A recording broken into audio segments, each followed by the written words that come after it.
हिंदू राष्ट्र का बिगुल तुमने बजवाया है। तो ये मंदिर हिंदू राष्ट्र का बिगुल है? बिगुल है बेझिझक। और हिंदू राष्ट्र की यात्रा हमें कागज पे नहीं चाहिए, दिलों में चाहिए। यानी आप ये कहते हैं कि संविधान में वो लिखा है तो लिखा रहे, हमें उससे कोई मतलब ही नहीं। दिलों चड्ढा समझाओ, इसे समझाओ।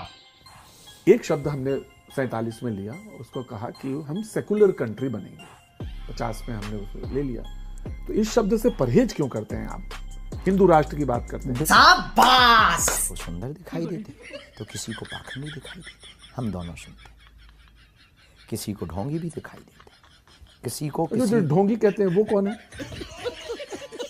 तो दोस्तों, वीडियो देखकर समझ गए होंगे कि वीडियो कैसा होने वाला है। और वीडियो शुरू करने से पहले बता दूं कि इस एंकर ने धीरेंद्र शास्त्री से जब पूछा कि ढोंगी किसे कहते हैं और लोग क्यों ढोंगी कहते हैं, तो इन्हीं सब बातों को लेकर धीरेंद्र शास्त्री पूरी तरह से बौखला जाते हैं। और इतना ही नहीं, इस वीडियो को देखने के बाद आप हंस के लोटपोट भी होने वाले हैं। तो वीडियो में बने रहे एंड तक। तो चलिए बिना देर किए करते हैं वीडियो को स्टार्ट। हिंदू राष्ट्र का बिगुल तुमने बजवाया है। तो ये मंदिर हिंदू राष्ट्र का बिगुल है? बिगुल है बेझिझक। हम कहते हैं एक रास्ता हम खोल के देते हैं प्रश्नकर्ता को, हिंदू राष्ट्र का बिगुल। और इसके बाद फिर आपने जो सी लाइन छेड़ी, ज्ञान वापी, कृष्ण जन्मभूमि, संस्कृत में संस्कृति संस्कृत का प्रचार, और लोगों के सद्विचार, और हिंदू राष्ट्र की यात्रा हमें कागज पे नहीं चाहिए, दिलों में चाहिए। यानी आप ये कहते हैं कि संविधान में वो लिखा है तो लिखा रहे, हमें उससे कोई मतलब ही नहीं, दिलों में हो जाएगा। लेकिन अगर वो संविधान में लिखा है तो हमको पालन करने का पूरा वो है। ये बड़ी अच्छी बात कही है। एक शब्द हमने 47 में लिया, उसको कहा कि हम सेकुलर कंट्री बनेंगे। 50 में हमने उसको ले लिया। तो इस शब्द से परहेज क्यों करते हैं आप? हिंदू राष्ट्र की बात करते हैं। सेकुलर का मतलब ये भी नहीं है कि राजनीति के लिए तुम राम के हो जाओ फिर रावण के खानदान के बन जाओ। सेकुलर का मतलब ये भी नहीं है कि तुम कृष्ण की जगह कंस के गुणगान गाओ। सेकुलर का मतलब ये भी नहीं है कि तुम समय के साथ साथ सभी मजहबों के हो जाओ। सेकुलर का मतलब है जिसे जो अच्छा लगे सो माने। ये अपने अपने राम सेकुलर का मतलब है। हाँ, तो आपने जो आखिर अंतिम वाक्य बोला कि अपने अपने राम, और जो तुम्हारी आस्था है उस पे रहो, डटे रहो, बेझिझक, तो दूसरों को गाली भी नहीं। शाबाश! वो राजनीति में भी खूब चलता है। हाँ। कट्टर है ना, आपने सुना है ना? सुना है ना? कट्टर राजनीतिक, कट्टर देशभक्त, कट्टर राम भक्त, कट्टर हिंदू। कट्टर हिंदू। हाँ। आप कहाँ? हम कट्टर मानवतावादी।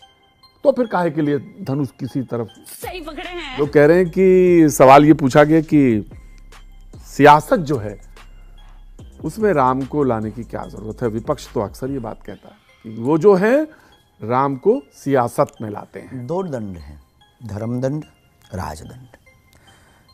धर्म से राजनीति चलती है, राजनीति से धर्म नहीं चलता। एक सिद्धांत पहले ये समझ लें।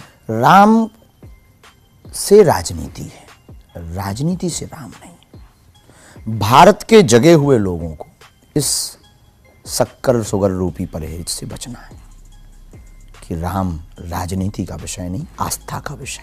16 गुण है पूरे संपन्न, लेकिन सबके तो फिर विपक्ष के भी हैं, विपक्ष के भी हैं और तो पक्ष के।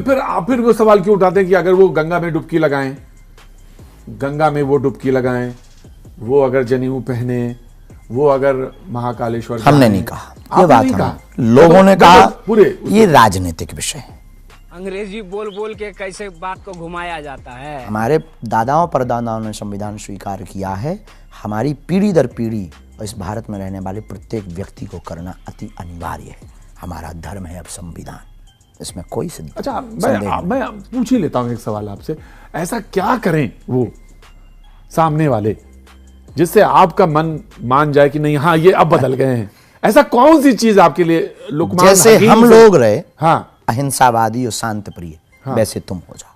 कुछ लोग आए, आतताई आए, तो इसमें तो हिंदू भी राजा थे, आतताई थे, दोनों पक्ष के, दोनों पक्षों के थे, दोनों पक्षों। तो वो आए, लेकिन जो थे, लेकिन देश आजाद हो गया 47 के बाद। आपके लिए अगर हम आतताई तो आप हम पे टिप्पणी करो, हमारी खिंचाई करो, हमारे ऊपर निर्दयता करो, राम पर नहीं। तो देश तो अकबर से नहीं चलेगा, ना जहांगीर से चलेगा, ना बाबर से, ये रघुबर से चलेगा।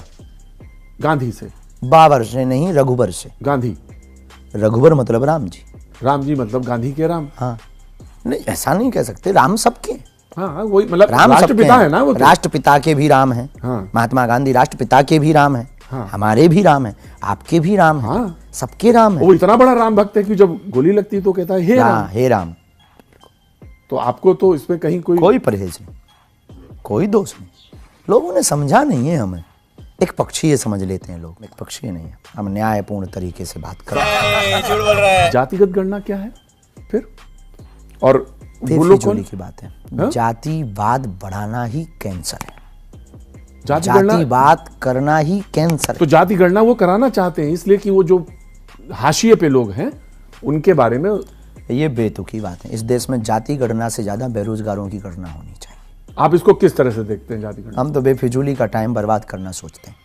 आप बेरोजगारों की गणना करवाओ, भूखे कितने मर रहे हैं इनकी गणना करवाओ, कितने लोगों पे मकान नहीं है इनकी गणना करवाओ, कितनी जगहों पर अत्याचार हो रहा है, अन्यायपूर्वक जेल में डाले जा रहे लोग, इनकी गणना करवाओ यार। कितने किसानों के घर लुट गए, फांसी लगा ली कर्ज में, इनकी गणना करवाओ। तुम्हें गणना करवानी ही है, उनकी गणना करवाओ जो बेचारे नौकरी के लिए तरस तरस के मर गए। तुम्हें गणना करवानी ही है तो जिनके गांव में पानी और सड़क और रोड और लाइट नहीं है, उनकी कब गणना करवाओगे यार? राम राज्य स्थापना की बात करते आप और गणना जातियों की करवा रहे। गरीबों की, बेरोजगारों की गणना होनी चाहिए। स्टाफ डैम कितने बनने चाहिए, इसकी गणना होनी चाहिए। किसानों को पानी कितना मिलना चाहिए, इसकी गणना। अब आए ना लाइन पे। तो सरकार के, आपके पास तो दोनों लोग आते हैं, उनके कान काहे नहीं हम पकड़ते हैं सरकारों आप? से प्रार्थना नहीं करते। तो कान पकड़ लीजिए ना आप एक बार। अब हमने तो आपके द्वारा बात पहुंचनी होगी, अगर वो समझदार होंगे तो समझ समझ जाएंगे, और ना समझ होंगे तो इनको तो राम भी नहीं समझा सकते। बेझिझक हम बहुत, कोई बेतुकी बात नहीं, न्यायपूर्ण बात नहीं। किसी को इसी बातों पे लोगों को हमसे बुरा लगता है। लोगों ने कहा कि मुसलमानों से या क्रिश्चियनिटी से इतना ज्यादा परेशानी नहीं हुई जितना हिंदुओं में रहने वाले दोगलों से। अब आप ये शब्द इस्तेमाल करते हैं तो मैं ये शब्द तो नहीं कहूंगा, उनसे हुई जिन्होंने तालाब पे पानी पे प्रतिबंध लगाया, कुएं पे प्रतिबंध लगाया, घोड़े पे चढ़ने पे प्रतिबंध लगाया, शादी में बैठ नहीं सकता, उनसे हुई। शाबाश बेटा। मैं देख रहा था, बहुत ध्यान से आपको देख रहा था, आपके पैर में आलता लगा है। अभी हम रामेश्वरम अनुष्ठान में थे जी, आपके आने के वो सुंदर लग रहा है देख के। लेकिन मैं आपसे पूछ रहा वैसे हूं, लोग कहते तो आपसे होंगे हम जीत नहीं सकते, ये तय है। ना ना ना ना ना, ना, ना, ये कतई नहीं। मैंने दोस्तों वैसा सुंदर कह रहा हूँ आपको, और तो कुछ कहा। लोग बोलते अपनी अपनी मति से, सबकी दृष्टि। किसी को सुंदर दिखाई देते तो किसी को पाखंडी दिखाई देते। हम दोनों सुनते हैं।